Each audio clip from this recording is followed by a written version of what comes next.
મોડાસામાં ગાયત્રી પરિવાર દ્વારા પર્યાવરણ જાગૃતિ અને પ્રકૃતિના રક્ષણ માટે વૃક્ષ કાવડ યાત્રાનું આયોજન કરવામાં આવ્યું હતું, જેમાં ગાયત્રી પરિવાર સાથે પ્રકૃતિ અને પર્યાવરણ પ્રેમીઓ જોડાયા હતા.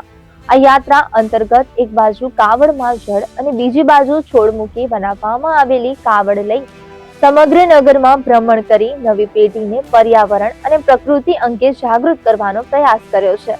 અરવલ્લી જિલ્લા કલેક્ટર અને ડીડીઓની ઉપસ્થિતિમાં વૃક્ષ કાવડ યાત્રાને લીલી ઝંડી અપાઈ હતી. ગાયત્રી ચેતના કેન્દ્રથી ઉમિયા માતાજી મંદિર સુધીની યાત્રા યોજાઈ હતી. ઉલ્લેખનીય છે કે જેમ જેમ શહેરો વિકસિત થતા ગયા તેમ તેમ તેની સીધી અસર પ્રકૃતિ અને પર્યાવરણ ઉપર પડે છે. તેવા સમયમાં આ યાત્રા નવી અને જૂની પેઢી માટે જાગૃતિનું માધ્યમ બને તેવા પ્રયાસ સાથે નવતર પ્રયોગ કરાયો હતો.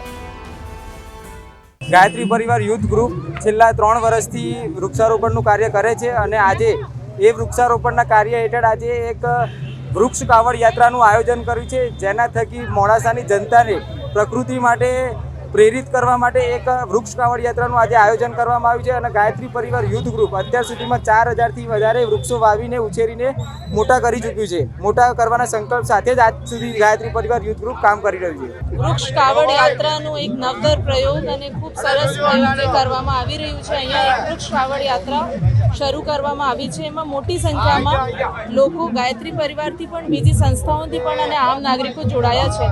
નોંધનીય છે કે ગયા વર્ષમાં એ લોકોએ અમુક સમયમાં એ લોકોએ 4000થી વધારે વૃક્ષોનું વાવેતર સાથે સાથે ઉછેર પણ કર્યું છે.